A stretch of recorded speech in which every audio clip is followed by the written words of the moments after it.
朋友们，不知道你们有没有这种体验？自从买了这台宝马 X5之后呢，我就莫名其妙变成别人嘴里的京爷。身边的朋友也总调侃我说我趁了2套四合院，发个自驾游视频呢，也总有人在评论区说我是有钱人真会玩。说真的，这台车确实是舒服，但是被架在这种的暴发户的人设上下不来，也是真的难受。我就寻思的有没有这么一台车呢？既没有豪华的刻板印象，又有比肩我这台宝马 X5的实力，我自己开着也舒服，这种人设的困境也没有了。这时候呢，我突然想到一台车，就是刚刚上市的普拉多 VX。为什么选丰田比宝马这事儿呢？我给大家说道。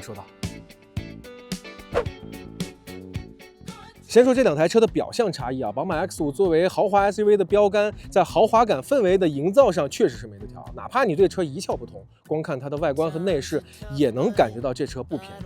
豪华感是从内而外透出来的。可问题呢，也就出在这儿，这股豪华感让我陷入了一种人设困境。如果把这两台车比作服装品牌的话呢，宝马 X5就像 GUCCI，名声在外，自带高级感，走到哪都是焦点。而普拉多 VX 是另外一种风格，它这种的方方正正的造型、大尺寸的轮毂以及较高的车身，哪怕不懂车的朋友也能感觉到它的越野性能应该是不一般的。这种方正的造型还自带复古感，风格上也更接近于奔驰大 G 以及路虎卫士。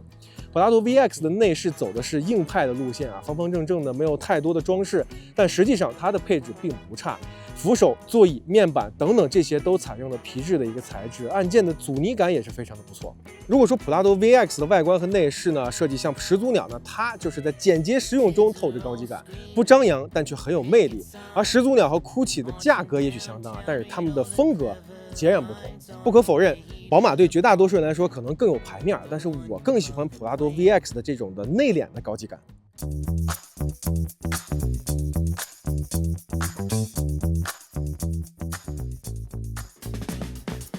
普拉多的硬汉外观呢，难免让人怀疑它的舒适性表现怎么样。而我选择 VX 版本，就是因为它能在保证硬派风格的同时，能让硬汉更柔情、更舒适。作为旗舰车型呢，它的舒适性表现到底如何？和我的宝马 X5相比，我们来实际的感受一下。在城市80公里每小时的限速环境下呢，普拉多展现出了令人印象深刻的噪音控制能力。这种优异的表现主要得益于扎实的 NVH 设计，以及 ANC 主动降噪系统的加持，更是让车的静谧性提升到了一个新的高度。令人意外的是呢，和同级别标杆宝马 X5相比，普拉多 VX 的车内噪音竟然低了3到5分贝，完全颠覆了我对于硬派越野车的一个传统的认知概念。当然，除了静音性能，音响的体验也是驾驶乐趣的一个重要的组成部分。我们来听听两者在音响表现上的差异。JBL 的14扬声器对战哈曼卡顿的16扬声器，看看它们的差距到底有多大。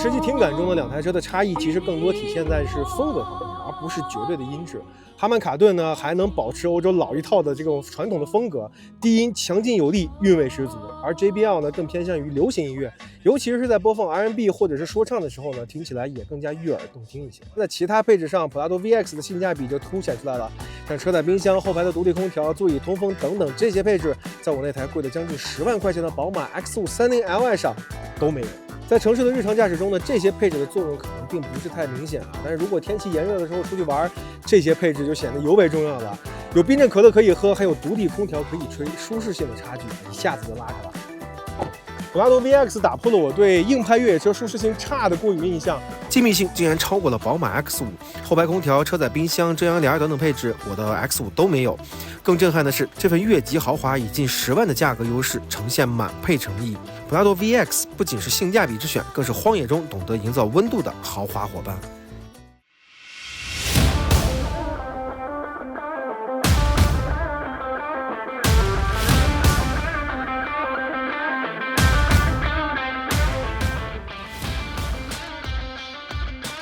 在豪华车领域呢，真正的舒适性的较量永远绕不开3大件的核心素质。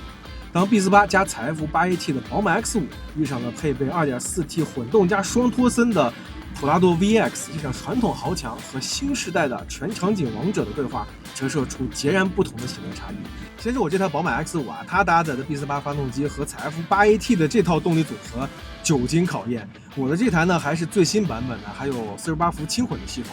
宝马在动力调教方面表现得非常出色啊 ！B48 的涡轮一旦介入，它的动力爆发非常的迅猛。8AT 的降档速度呢也非常的快，干脆利落。48伏轻混系统呢也可以有效的降低它整体的一个油耗。从传统燃油车的角度来看呢，宝马 X5 的动力系统无疑是佼佼者，这也是我钟爱它的原因。宝马的底盘调教同样出色，它的优势不在于它的悬架多么复杂，而是宝马深厚的调教功底，底盘在运动和舒适之间达到了一个非常好的平衡。然而新能源浪潮下呢，宝马 X5 的传统机械优势开始显露出一点点的时代感。反观普拉多 VX， 这位西装暴徒正在撕开西装马甲，秀出一块块的技术积累。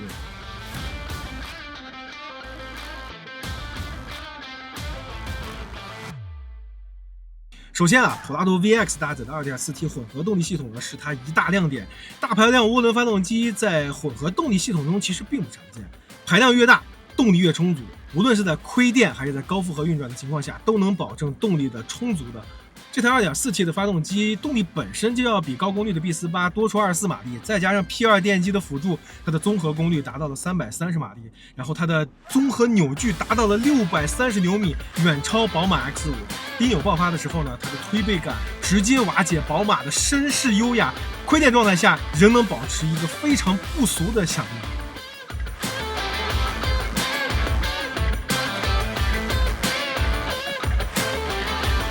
再看四驱系统，普拉多 VX 的双头森四驱系统呢，相比宝马 X5 的多片式离合器的四驱系统要更有优势一些。双头森的差速器呢是纯机械结构，响应迅速，稳定性高，能够有效的分配前后的扭矩输出，并且可以单独控制左右两个后轮之间的扭矩输出，越野性能非常的棒。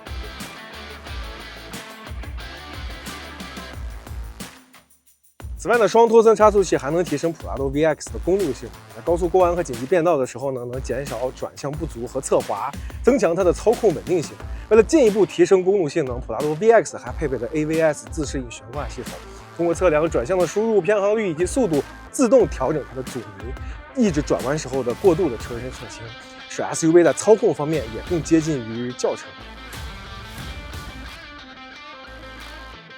毫无疑问，宝马 X5 是一位优雅有气质的绅士。身着华服的他呢，上得了维也纳的金色大厅，但却无法征服珠穆朗玛峰的巍峨。而普拉多 VX 是一位西装暴徒，身着西装的时候呢，他可以带着你签合同，脱了西装还能扛着你翻山越岭。当机械的边界消融于场景的流动，真正的奢侈其实早已超越了参数的堆砌，成为了突破世俗预设的勇气。普拉多 VX 像一面棱镜一样，折射出当代精英拒绝被单向度定义的精神觉醒。那些在写字楼和旷野之间自由切换的身影，正用轮胎去碾碎标签化的生存剧本。而普拉多的金融自由更是为这种精神觉醒注入了现实的勇气。普拉多首次推出了零息、零月供以及零首付的金融政策，可供你自由选择，手续非常简便，门槛也更低，一脚油门直接开走。